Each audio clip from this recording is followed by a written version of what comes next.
Bismillahirrahmanirrahim. Assalamualaikum warahmatullahi wabarakatuh. Rabbi shrah li sadri wa yassir li amri wahlul 'uqdatam min lisani yafqahu qawli, amma ba'du. Before beginning my speaking, let us thanks to Allah who has given us rahmat and hidayah so we can meet together in this time with healthy and very happy. Sanian salawat wassalam ila habibina wa rasulina Muhammad sallallahu alaihi wasallam alladzi qad hamalana minadz zulumati ilan nur.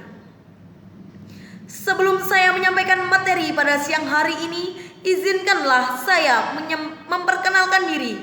Karena ada pepatah, tak kenal maka tak sayang. Perkenankanlah saya Afifah Aprilia dengan NPM 2004010007. Program Studi Pendidikan Agama Islam, Fakultas Agama Islam, Universitas Muhammadiyah Magelang. Pada kesempatan yang berbahagia ini, saya akan memberikan atau menyampaikan materi yang berjudul Menuntut Ilmu. Seperti yang sudah kita ketahui, ilmu sangat penting bagi kita. Ilmu sangat penting bagi kehidupan kita di masa yang akan datang.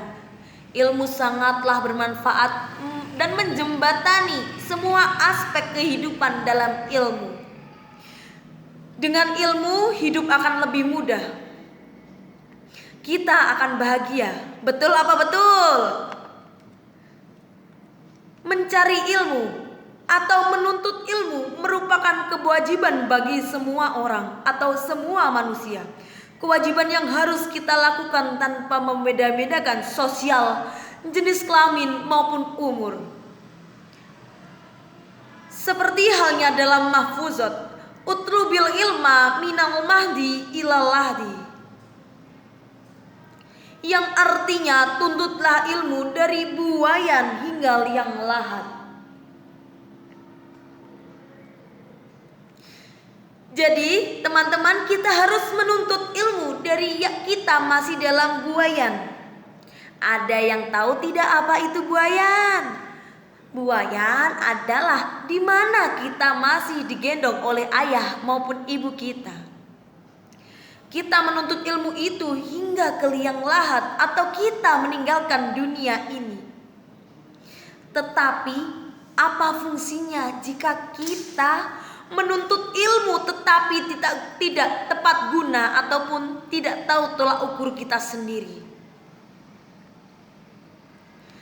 Di dunia ini ada beberapa golongan manusia dalam menuntut ilmu. Yang pertama, dia tidak tahu tetapi dia tidak tahu kalau dirinya tidak tahu. Yang kedua, dia tidak tahu tetapi dia tahu kalau dia tidak tahu. Yang ketiga, dia tahu tetapi dia tidak tahu kalau dirinya tahu. Yang keempat, dia tahu tetapi dia tahu kalau dia tahu. Maksudnya adalah orang yang pertama, sebenarnya dia tidak tahu tetapi dia merasa dirinya itu paling tahu, paling benar. Ini adalah golongan yang harus kita hindari dari 4 golongan manusia di atas.